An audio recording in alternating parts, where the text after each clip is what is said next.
정말 양치질을 꼼꼼히 하신다고 생각하시나요? 양치질을 하루에 3번 아니면 5번, 10번을 하셔도요, 칫솔이 지나가지 않은 자리는 안 닦인 거와 똑같습니다. 환자분들께서 꼭 저한테 여쭤보시는 게 있는데요. 원장님은 어떤 칫솔 쓰세요? 어떤 칫솔을 쓰면 좋나요? 라고 물어보시는데, 저 같은 경우는요,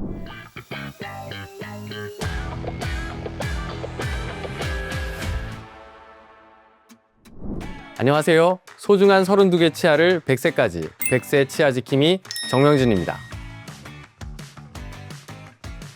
정말 양치질을 꼼꼼히 하신다고 생각하시나요? 우리가 양치질을 하더라도 놓치는 부위가 많은 이유는요, 우리 입안의 치아들이 매우 복잡한 구조로 되어 있기 때문입니다. 청소를 하실 때도 보면 평평한 바닥이라든지 장애물이 없으면 로봇 청소기가 지나가도 깨끗하게 우리가 걸레질을 해도 한 번에 쉽게 하실 수가 있지만, 가구들이 있고 화분이 있거나 이런 물건들이 있기 때문에 꼼꼼히 틈틈이 닦기가 쉽지 않잖아요. 치아도 마찬가지입니다. 치아와 치아 사이, 치아가 잇몸 사이 이런 홈들에 칫솔이 접근하기 힘든 부분들이 있고요. 그리고 최후방 부치의 뒷면이라든지 혀 있는 부분, 이런 곳에 손을 꺾어서 이렇게 넣어야 되는 게 굉장히 힘든 동작 중에 하나입니다. 그래서 저희가 대규모로 구강 검진을 해야 된다거나 국가 단위의 어떤 검진을 해야 될 때, 치주 질환을 검사할 때는요, 전체 치아를 다 보기 힘들기 때문에 위쪽 어금니의 제일 안쪽, 그리고 아래쪽 앞니의 혀 있는 쪽만 이렇게 체크하는 경우도 있거든요. 그 이유는 그 부위가 가장 잘 안 닦이고 치주 질환이 잘 생기기 때문입니다. 그래서 12시간 동안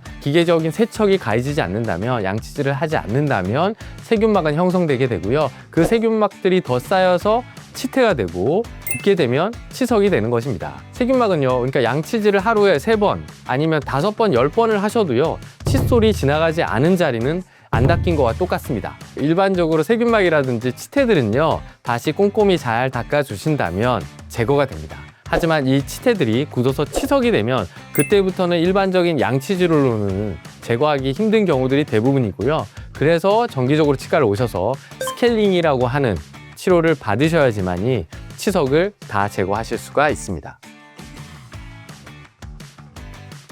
여러분, 청소하실 때 생각해 보시면요, 빗자루를 한쪽 방향으로 쓸어야 된다거나 청소기를 일정한 방향으로 왔다 갔다 지그재그로 해야 된다거나, 이런 정해진 방법이 있는 건 아니잖아요. 세로로, 가로로 돌려가면서 여러 가지 방법을 쓸 수 있는 것처럼 제일 중요한 거는요, 구석구석 빠짐없이 닦는 겁니다. 양치질을 하는 방법은 여러 가지가 있는데요, 대표적으로 우리가 동작들을 구분해서 설명을 드리면 바이브레이션, 진동을 주는 방법이 있고요. 그리고 스크럽, 이렇게 문질러 주는 방법도 있을 수 있고요. 그리고 롤링법이라고 해서 회전법, 우리가 알고 있는 위아래로 이렇게 돌려주는, 그리고 서클이라고 해서 둥글게 이렇게 돌려가면서 닦는 법으로 크게 구분할 수 있는데요. 특히 우리나라는요, 그 중에서도 대한치과의사협회에서는 회전법을 권장하고 있습니다. 하지만 회전법의 문제점은요, 위아래로 닦아줄 때 치은 열구를 놓치게 되고요. 대신에 이제 치아와 치아 사이에 닦는 데는 매우 효과적인 방법이긴 합니다.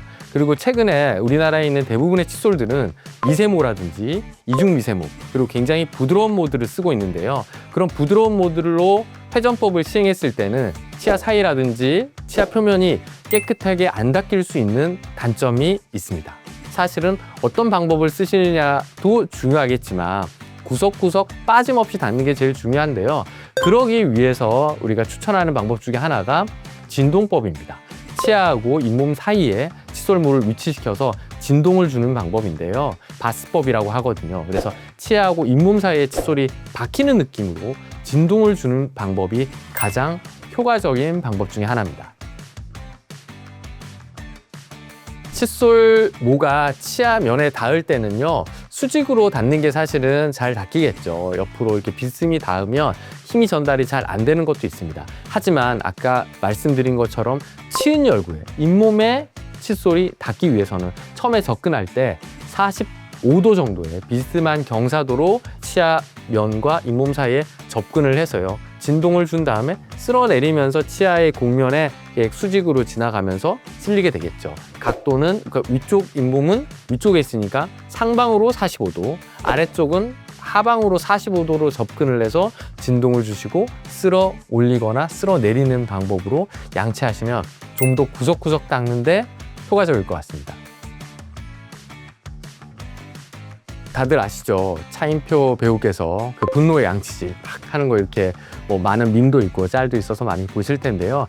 양치질을 너무 세게 하는 것 자체는 사실은 좀 과하면 치은에 상처를 준다거나 치아를 마모시킬 수도 있다고 얘기를 하는데요. 사실 치아가 마모될 정도로 그렇게 강하게 닦기는 쉽지 않고요. 그렇다면 굉장히 지속적인 힘으로 이게 닦으셔야 되는데 사실 그 전에 아마 칫솔모가 먼저 마모될 것 같습니다. 하지만 그 너무 강하게 양치질을 한다면 아까 얘기했지만 잇몸에 너무 큰 자극을 줘서 상처를 만든다거나 그 상처를 통해서 2차 감염이 생길 수 있기 때문에 적절한 힘으로 닦는 것이 좋고요. 또 너무 세게 닦다 보면 칫솔모가 너무 빨리 망가지거든요. 그러면 칫솔을 자주 교체를 해야 되는 상황이 생기거나 그렇지 않다면 올바른 칫솔질을 함에도 불구하고 망가진 칫솔모 때문에 제대로 양치질이 안 되는 문제가 생길 수가 있습니다. 칫솔을 이렇게 들어서 손톱 밑이 있죠. 여기에 칫솔을 딱 눌렀을 때 손톱 밑에 칫솔이 박히는 느낌이 치은 열도, 우리가 치아와 잇몸 사이 틈에 박히는 느낌하고 유사하거든요. 그래서 칫솔을 대고 손톱 밑에 대고 이렇게 흔들어 보는 이런 동작들을 환자분들한테 설명드리기도 하는데요. 그 정도의 힘, 너무 세게 여기 누르면 아프시잖아요. 거기가 아프지는 않을 정도지만 틈틈이 잘 들어갈 수 있는 힘이 가장 적절한 힘이 아닐까 합니다.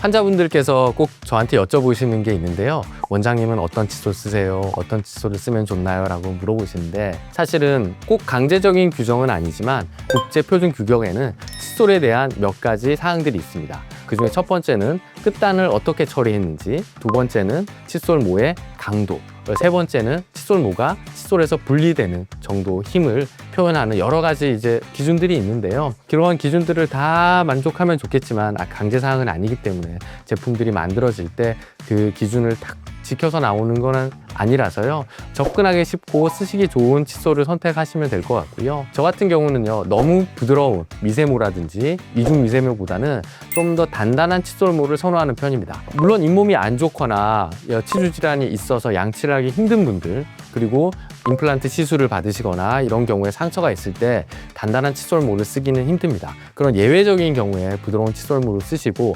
정상적인 잇몸이라면 오히려 단단한 모를 쓰시는 게 칫솔이 치아면을 좀 더 강하게 잘 쓸어줄 수 있기 때문에 양치의 효율을 좀 더 높여줄 수가 있습니다. 그래서 저는 좀 더 단단한 모를 선택하는 편입니다.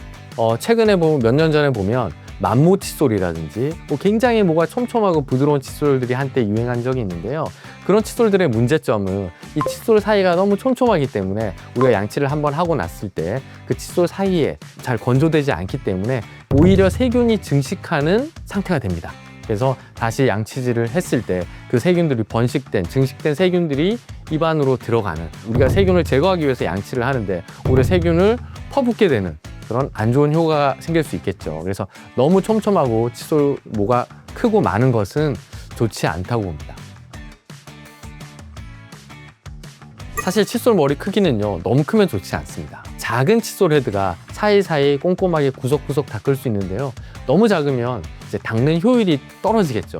그래서 우리가 양치질만 20-30분씩 할 수는 없잖아요. 우리가 한 2분 정도, 그리고 3분 이내에 양치질을 하기 때문에 치아를 2개 정도 덮을 수 있는 정도의 칫솔을 선택하시는 게 좋을 것 같습니다.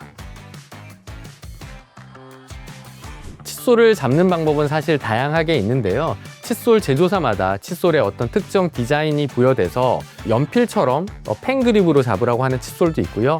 보통은 이제 파지법을 그냥 손으로 꽉 쥐게 되어 있는데 그 평평한 칫솔대에 엄지손가락으로 힘을 줘서 이렇게 힘이 전달이 잘 되도록 되어 있기도 하고, 아니면 칫솔대가 그 샤프트라고 하죠. 중간 대가 각도가 있어서 다양한 각도로 회전하면서 칫솔을 잡을 수 있게 하는 형태들이 있는데요. 정상적인 성인의 경우에 특별히 칫솔을 어떻게 잡아야 되는지는 크게 중요한 것 같지는 않습니다. 하지만 소아라든지 그리고 나이가 많이 드셔서 이제 손에 힘이 없어서 칫솔을 쥐기 힘드신 분들이 있어요. 그런 분들이라면 쓰시는 칫솔대에 우리가 고무차륵 같은 거 있죠. 저희는 퍼티 같은 재료가 있는데요. 그런 실리콘들을 이렇게 뭉쳐서 이렇게 해서 손으로 딱 쥐고 굳게 만드는 겁니다. 그럼 굳고 나면 자기 손에 딱 맞는 칫솔대를 만들 수가 있거든요. 그건 아주 특별한 경우에 이제 사용하는 방법이고요. 어쨌든 나이가 드셔서 손에 힘주기 힘든 경우는 너무 얇은 칫솔대보다는 약간 두께감이 있고 이렇게 좀 편안하게 질 수 있는 것을 쓰시는 게 좀 더 도움이 될 것 같습니다. 오늘은 환자분들이 놓칠 수 있는 양치 방법에 대해서 설명드렸는데요. 혹시 부족하거나 궁금하신 것들이 있으면 언제든지 댓글로 남겨주시기 바랍니다. 제가 성실히 답변해 드리겠습니다. 그리고 영상이 도움이 되셨다면 좋아요와 구독 부탁드리겠습니다. 지금까지 100세 치아 지킴이 정명진이었습니다. 감사합니다.